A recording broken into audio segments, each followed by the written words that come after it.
up, friends? This is Jazz. Yes, bringing you another Pokemon Crimson Fury review. This one is on Chapter 17, the Queen of Arcana. Now, before I get on to this, there are some things again I want to say. First, foremost, thank you guys so much for the overly positive responses on the last two videos. The Chapter 16 of Pokemon Crimson Fury, but especially the fake or real. I mean, my gosh, over 100 in like 3 or so days, which is the most I've ever had in a long time on one singular video. Now, I guess I'll give you guys a quick update on this. You can skip ahead to whatever I put in the editing, again for, when the chapter actually starts. I'm going to give you an update on that. I haven't completely confirmed it, but an overwhelming response of you guys says pretty much they're fake. And I sort of suspected that, so I will assume at this point that they're fake unless I can find a way to get them professionally checked. I am not ripping them apart in case they were not fake at the very slim chance. So that's the most, best way to figure out, apparently, unless you have the eye for it. So, but until I actually get it professionally checked out, if I ever do, they're fake, right?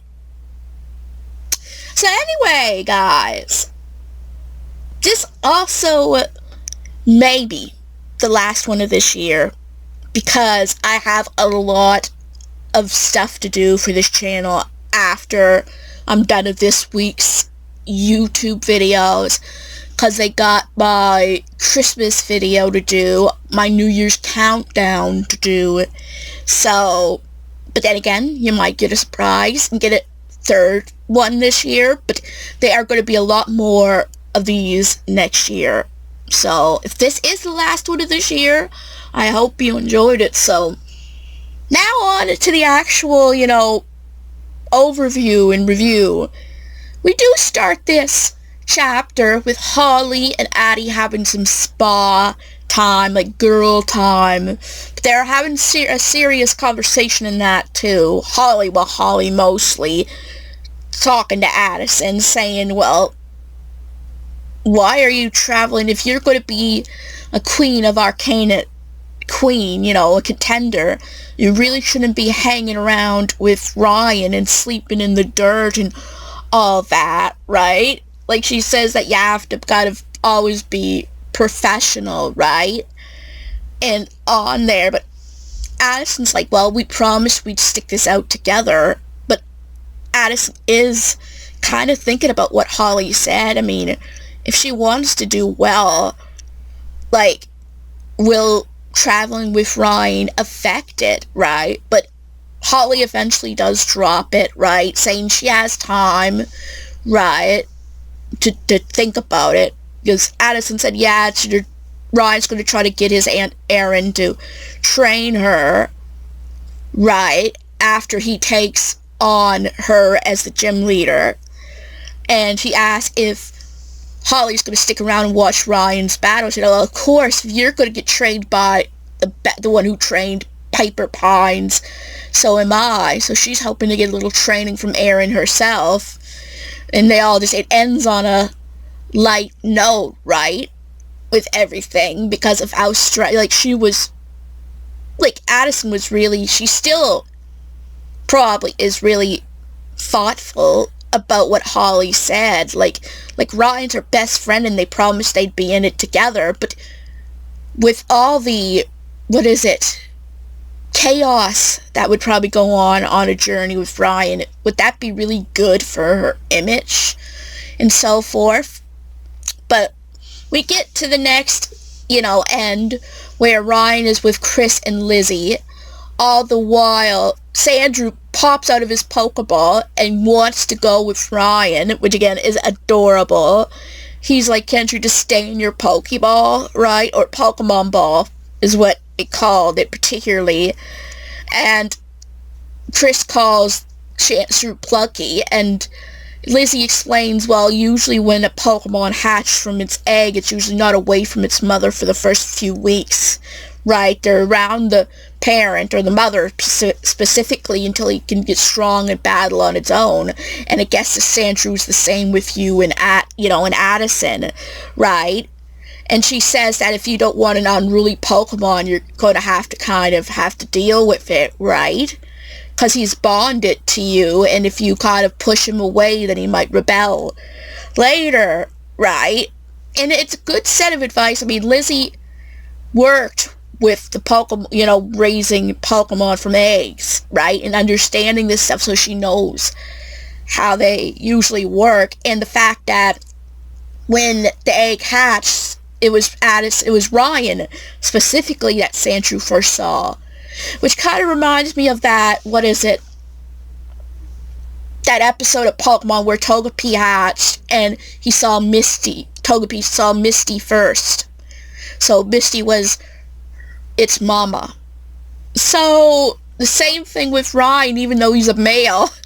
The first thing that Sandshrew saw was him, right? And since he wasn't around his mother, the Sandslash, Ryan, and somehow Addie too, I mean, maybe because she spent a lot of time around him too, and he saw both of them as his parents, right? But I actually find that kind of adorable in a way, right? That Sandshrew is like a little rebellious little thing, and Sandshrew is like hungry, so Ryan goes to search for berries for Sandshrew, and just as Lizzie is about to say, oh, where berries are, she gets a text from Mike, and she's like, oh boy. At this point, Ryan is out of earshot, out of sight, looking for berries for Sandshrew, so he isn't in this particular conversation. And Chris is like, what's up? He said, it's from Mike. He said, I'm really starting to wonder if that Walter O'Hara, which is the political show, obviously, interview is a good idea. Because he's been getting I gotta back up. I'll apologize about something. I did forget to mention this in the last. Yeah, I know. It's been so long since I did it that I left something out. But what's a jazz video without a mistake? Michael got a message from Courtney from Hoenn, which we know from the games is from Team Magma, former Team Magma. She's the one who paid to have Claude defend Cassius. So she's asked Lizzie, since Lizzie was from Hoenn, would she know anything about a Courtney, right? So that happened also chapter 16. So I apologize, but I'm bringing this up here. And she says, well, Ryan was asking about Courtney, and he's not in the best place. And Chris is like, yeah, thank God he got Cameron to do some of these things, because things would go hectic. But she's still, Lizzie is still doubtful about the Walter O'Hara interview. And he says, well, we're gonna have to do it, right? Like, if Cameron does the talk, and hopefully things will go smoothly. He said he can't let this... some words that I can't really remember, but it wasn't very flattering on his part, right? On the part of Walter. We can't let him running, the show running his mouth in a way, which I completely agree. I mean, I don't watch any type of political shows or things like that whatsoever, like in real life. And it's a thank God I don't, because it probably would not be good for my mental health, on the other hand. So imagine a guy like Walter O'Hara is probably a real... yeah. But anyway, Ryan returns with Sandshrew, who's holding a bag of berries and starts to eat them, and it's so adorable, right? Like he's just enjoying them, like living the best life, eating his berries. I'm with you there. If I had a bag of my favorite food, I'd be the happiest person on earth, really. But Ryan notices some tension. He's like, what's up? He said, oh, well, nothing, like, everything, like, is alright. It's all about the things that we have to do, pretty much. And he says, are you going to be there to watch Aaron? Said, well, they want to, but they don't think they'll be able to this time, and hopefully they'll forgive. Aaron will forgive them for this, right? And at least Julia's, like, gonna be there. Or see, like, they said, well, maybe next time, right? And so they go and let their Pokemon out. Lizzie lets out her Salamence, which Ryan is like, aw, gasp. And at this point, Sandshrew drops his bag of berries, but he's so kind of, with the situation. Chris sends out his Charizard, which again, Ryan is even more in awe. And then they say hi to Aaron for them, and then they leave. And the cutest things happens after that. Sandshrew finally realizes that he dropped his berries, and he starts to bawl. And I'm sorry. And I just think Sandshrew at this point is the comic relief. He's the adorable, the thing that breaks the tension in a lot of ways. And it writes like, hey, don't use crying over spilt berries. And that's just adorable, though, in a way. And suddenly, Julia shows up. Yes, I kind of went a little ahead a few minutes ago when I said it, but she showed up and said, yeah, she's here to watch her sister, right? She said, and he's like, wow, you came all this way too, but actually, well, technically, Aaron invited me over for dinner, so I figured this time I'd watch her, because they usually watch him on TV.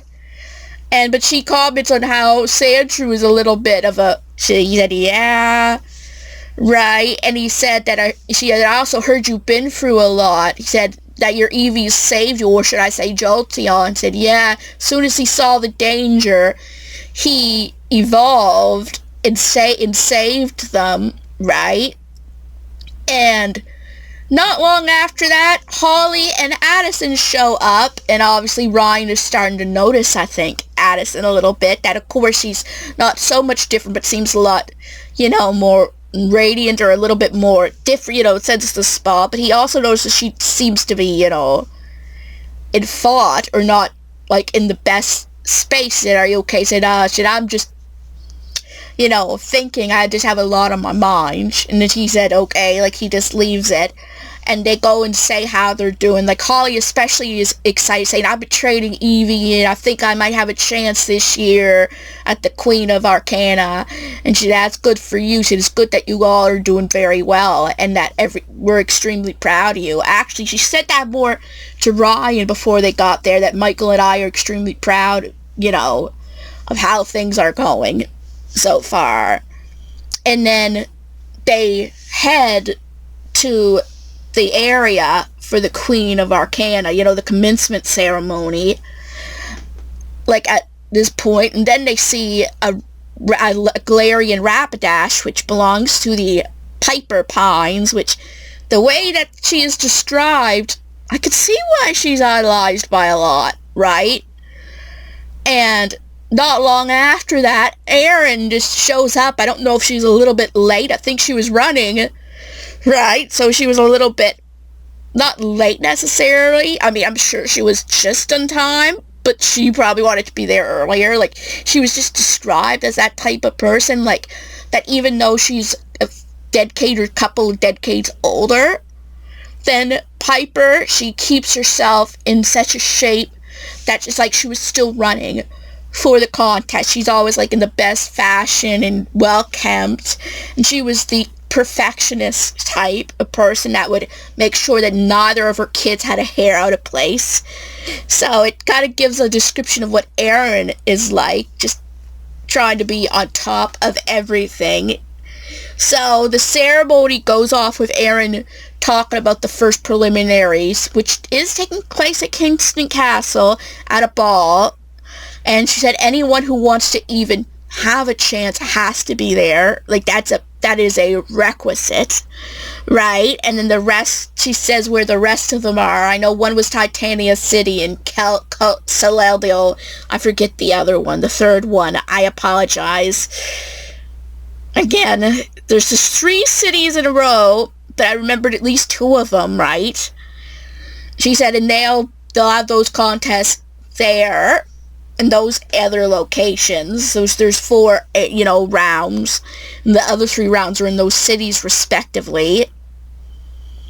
And when she talks about the first round, she defers to Piper for the next 3 rounds, and she talks about, like, that even if you guys, the fact that you guys gotten this far is amazing, and even if you guys don't win, the fact you pushed yourself out there is something to be proud of. And there's a little situation, though, almost either just after or just in the middle, where the Titano City's news goes to her and asks about her partner, Tanner, and what happened, and somehow that news leaks, like things aren't going well with them. Aaron just tries to get them off, saying, like, this is not the time to do this. We're in the middle of something, and the whole crowd boos at the news anchor, which, like, is amazing.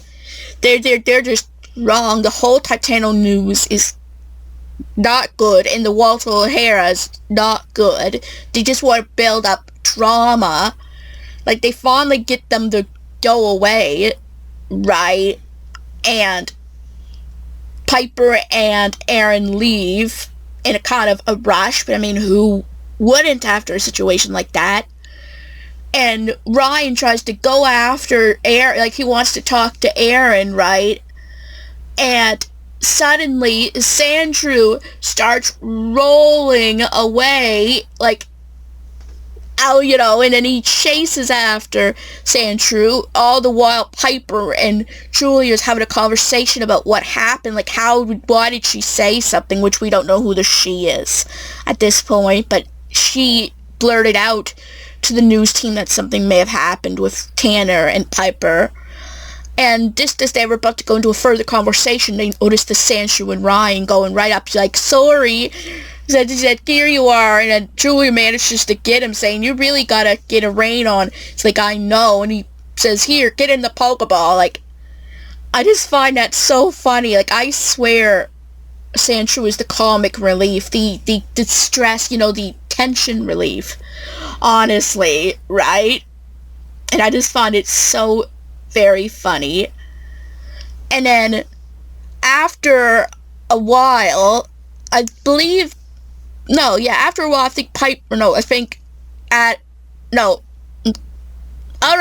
Aaron finally shows up, and he finally notices Ryan there, and said, oh, Ryan, you're here. He said, where's your brother and Addison? I thought they were traveling with you. Well, Matthew went on his own, and Addison and Holly Queensberry are here, and they're wondering if you could give them a little bit of tips on the contest.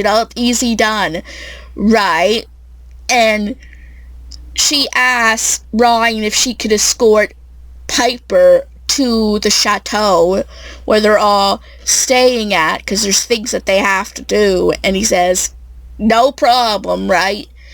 And Piper and Ryan get to talk. I think this is the first time in a while Piper has met Ryan, because Julia introduces them. And he says that, I'll make sure you get there, all safe, right? She's like, do you even know where the chateau is? Not at all, right? I know it's funny the way I'm narrating it, but that's probably the way they explained it, not ashamed at all, just kind of obviously not at all. Said, just take on my arm and I'll take you. I've been here several times. And I'm sure that would be a dream come true for him, because she is the queen of Arcana, the gorgeous one, and he's being escorted by her, right? And that is pretty much where this chapter ends. I apologize if there's been things that I left out, or if I stumbled a little bit. I'm doing the best I can with what I remembered with my brain. But again, it's good to get back in the swing of things now. As I said before, it might take a while to get the next one out. Not till next year, anyway. There'll be plenty next year, but I don't know if you guys have noticed in the last 2 videos, this and that, last video and this video, that we have new pictures for the characters Now, these weren't made, we'll just say AI, but I've shown all the pictures to the N-Man64. So, he has a say on how he likes the characters. So, I am working on characters for each, individual character, pictures for each individual character. So, obviously, a majority of this is up to me to do. Again, like last time, don't hound on the N-Man64. But I am getting his approval of the pictures as well as I make the characters. So, I am working on that as well. So, I'm trying to make these videos better. My doodling was not a very good representation of them, I think. So, I decided just to make them. I know AI is a little bit of a cheating thing, but at the same time, they're still original. They're not pictures I find online that I think look like them. They're freshly made new. So, again, if I were to draw them by hand, they'd look somewhat like the ones you've been getting. So I think it's still rather some AI, decent-looking pictures that would represent what is described than a... Yeah, I know you might say, oh, Jazz, wow, how hard yourself you're being for saying it this way, but child's drawings. Yes, that's the way I describe my drawings. But I do my best. As I said, one thing I know I have is fine motor skill issues. So my drawing ability is not... I mean, I know not everyone is a good drawer, even without disabilities, right? But my drawings are that of probably a little bit better than a kindergartner's. Maybe a third grader's drawings. Maybe. Because my penmanship is about that of a fourth grader's. Is what was described when I was in high school, and it only improved a little bit, maybe a fifth grader in printing. Like, it isn't that good. So my drawings would probably be even worse. So I just want things to be the best they can be, especially for this series. So anyway, guys, if you enjoyed this video, give it a big thumbs up, and if you look forward to more, give it a bigger thumbs up and comment down below. And if you're new to this channel and like what you see, please subscribe. This would help this channel grow and make me, give me more incentive to go further with this. And I will see you guys in my next video.